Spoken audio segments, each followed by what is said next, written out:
Hi, I'm Antti Autti, professional snowboarder and freerider from Finland.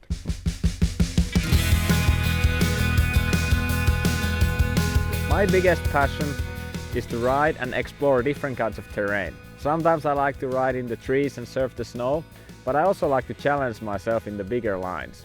And since the winter's coming, I thought it would be good to talk about what kind of splitboard bindings I like to use when I'm in the backcountry. I've been using Spark splitboard bindings for a couple of years now.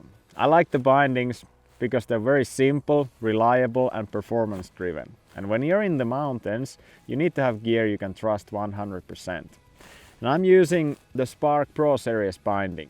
The Arc Pro here I'm using more for the surfier terrain, and the Surge Pro here I like to use when the conditions and the mountains are a bit more demanding.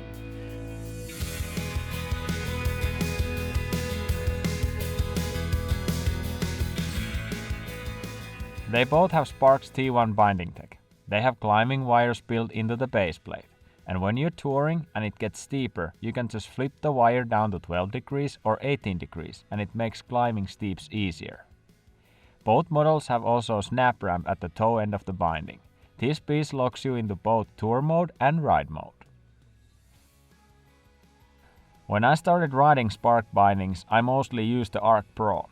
Just like the regular Arc, it has cutouts in the base plate, making it a little lighter. The Arcs have a medium flex high back and a little smaller ankle strap. I really like these bindings because they're so light and they ride kinda surfy. I rode them on some bigger lines, but they're best in powder and in the trees. This past year I started riding the Surge Pro as well. On some of the bigger lines I ride, I like having the surges for a little bit more response. The Surge Pros that I use have a solid base plate and a stiffer high back. The Pro high back has some carbon in it, so it provides a really responsive ride, which is important on bigger lines. The ankle strap is a bit bigger than on the Arc, so I feel more locked in. This is also important in more demanding terrain. The gear you choose should always match an emission and of course your riding style. With these bindings, you can't really go wrong. You can go surfy, you can go for a bigger terrain, no problem.